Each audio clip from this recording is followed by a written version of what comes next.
Howdy folks, welcome to a beautiful morning out here in Loneal in Johannesburg in South Africa. So we finally made it. Well, we actually made it yesterday, but I'm going to be honest with you, we were so tired. There was no thought of actually making a video when we finally landed in Joburg. I can tell you one thing, travel always sounds glamorous, but these kind of trips, it's just, oh man, it takes it out of you. I suppose if you can fly first class or business class, it might be different and you can sleep properly. But people our size in economy in an aeroplane, it's just not that much fun, eh? So just to recap our trip, we started on Tuesday morning getting everything ready and getting ready for the airport. So obviously Tuesday was a bit of a wash. We were just like busy packing and getting the final security things ready at the house and switching all the lights off and just doing all of that stuff and making arrangements with keys and everything, and packing everything. And then finally we went to the airport. We left at 4 o'clock in the afternoon for the airport. It took us just over an hour and an Uber ride to get to the airport in Vancouver. Then we were there at just after 5, and eventually our flight left at 10 to 9 or 10 past 9 in the evening. It was a 9-hour flight all the way to London Heathrow, where we had a 5-hour layover hanging around Heathrow, and then another 11, just a little bit over 11-hour flight from Heathrow to Joburg. Then got to Joburg, go through customs and get our luggage and everything, which actually didn't take too long. It was only about 35-40 minutes. And then an Uber to here, and by the time we arrived here we were done, I can tell you that much. It was like so we basically arrived at my mom's house where we are right now, and we just basically ate and slept, and then woke up and ate again, had dinner with the family. My sister and her husband and kids, they came over and we had dinner with the family. And then after that again went to bed. I think we were in bed at about 6 o'clock last night. And then this morning we're starting to feel a little bit better. For the rest, so trust me, I tell you, and I got to tell you though, British Airways was actually quite a delight. The seating space wasn't as tight as some airlines that I've flown in before. Like, I don't know, American Airlines seems to be a little bit tighter, but British Airways, we had enough leg space, even on the cheap seats. The food was actually really, really good. There was, on the Vancouver-London trip, there was like a chicken curry, but it was this pinkish chicken, tomato-based chicken curry, which was absolutely divine. I absolutely loved it. It was really, really good. So I enjoyed the food. Service on the flights were great. One thing is, like Heathrow, it was a little bit funny. The people working at Heathrow were a lot less friendly and helpful than either Vancouver or Joburg, for that instance, for that matter, Like, we were getting off there at Heathrow and people were walking around trying to figure out where they had to go, and some of these guys were just like kind of straightforward, cocky and shitty, some of the attendants there. It was weird.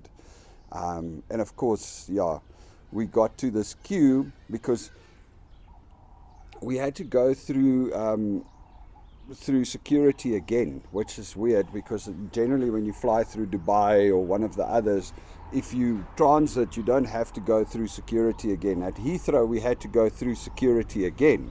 And then we got there and they just like literally, I don't know, it's weird. They were scanning, people were scanning through. And then, I don't know, for those of you that don't know, oftentimes when you go through security, they put your stuff through the x-ray machine. And if there's something that they wonder about, it goes into a different lane, so it gets separated from the rest. And then you got to go stand at the little counter, and you got to speak to the guy there, and he's going to go through your suitcase with you and see if there's anything untoward in your suitcase. Now, generally, it's a fairly simple process. It happened in Vancouver. Some of our bags got chucked out. They had a quick look. Oh, it's just charging cables. Okay, you're good to go. In Heathrow, when we went through the security again, firstly, this person running the x-ray machine was super slow. So it's like they really looked at every suitcase from every possible angle or something. So that took a very long time. And then eventually my suitcase gets flagged, and it's such a weird thing. So there's this lady in front of me, her suitcase gets flagged, mine gets flagged, another guy's gets flagged, and then another one of her bags gets flagged. So they all go into this separate queue. And it's just so slow. And the guy comes, he does this lady's first suitcase, and she forgot about a tin can of Coke that was in a suitcase, in a hand luggage. It's you're not allowed to have any liquids over 100 milliliters. So the can of Coke, sorry, you can't take it. So they take it out, they chuck it, and she's like, well, that bag over there is also mine. Can we just do it at the same time? I'm here now. I mean, let's get it done. No, the guy says, it's in a queue. We have to do it as it comes through. And then he finishes and he walks away, and he goes and he stands there with his other crowd, and they're standing there chatting and like, I don't know what they're discussing, and they're laughing and they're chatting and they're carrying on, and the rest of us are standing there. The guy in front of me, this lady. Now we just stand there waiting, nothing happening. So it took about more than 5 minutes. We're just standing there. So eventually I'm like, hey, sorry guys, I'm just checking, are we still gonna be doing this? Is somebody coming? What are we waiting for? Because we're literally just standing there waiting while the whole security group for this line is standing there chatting. And it's not like it's a security alert or something. They seem to be laughing and joking and like, just taking a general break, I suppose. So I'm like, sorry, I just want to check, are we still good here? What's going to happen next? And then this lady is like, yeah, we're coming. Very kind of snottish, to be quite honest. And then so they eventually, another couple of minutes go past, and then somebody rocks up and he starts going through the suitcases. So he does the guy in front of me, or a lady showed up. She does the guy in front of me, and then it's my suitcase's turn. And I think just because I spoke up, they wanted to be even more like a pain in the ass, because she opens it, she's like, is this your suitcase? I'm like, yeah.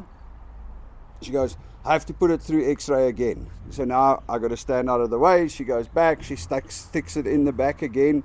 The slow x-ray guy goes through it, then sends it to the front, and she's like, oh no, nothing. Then she takes it out, she scrubs it, she like takes she takes parts out, and then she puts it through. I think she put like my stuff through the x-ray machine like 3 times. And she scanned it, and it's like literally for another 5 to 6 minutes I'm standing there waiting for her to finish going through everything. And then when she's done, she's like, okay, you can go, no problems, there's no liquids. I mean, it's not our first rodeo, we know what we're supposed to take in there. So I think they were just being on purpose. They were just being like, because I spoke up. So yeah, Heathrow, you got to work on your customer service. That definitely was quite a lot suckier. And it wasn't the only thing. We were walking around, and there was these old ladies that were lost, and they were asking some of the staff where they should go. And these guys gave them the most snotty answers. It's just like, yeah, just go there. Just follow this path. Not like clear. And then somebody else asked the guy, and the guy says, look, it's £20 an answer. I thought he was joking, but he was joking, but he wasn't funny.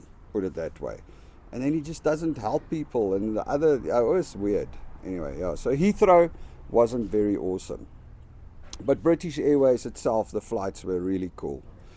And then of course, we arrived back in Joburg, and look, Joburg in winter is not one of the prettiest places. Now it looks really beautiful here in my mom's garden. You hear all the birds and it's beautiful, but if you take the drive there from the airport down to this side, we got an Uber, and it's interesting.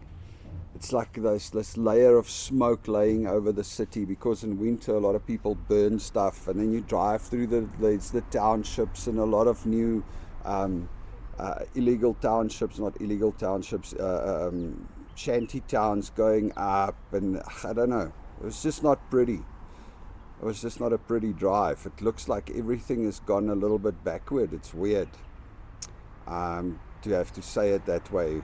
Maybe I'm just prejudiced, but yeah, it was definitely it looked like a little bit of a decline overall. You know, everything looks a little bit worse, which was weird. But then again, I also have to say that is generally Joburg winters. I mean, if you go Joburg in winter, everything is brown and dry, and you know, oftentimes the grass would burn, so you would have these black patches, and you'd have this layer of smoke laying over the city. Joburg in winter isn't the most beautiful place on earth. That is just definitely one thing that we've known for all the years we've lived here too. Anyway, so here we are in South Africa. The journey starts now. We will do a few more videos. I'll show you some of the places we hung out and some of the things we do, and we'll go do some price comparisons on groceries and stuff like that, and yeah, just have a general one. I just thought I'd say good morning. Cheers, guys.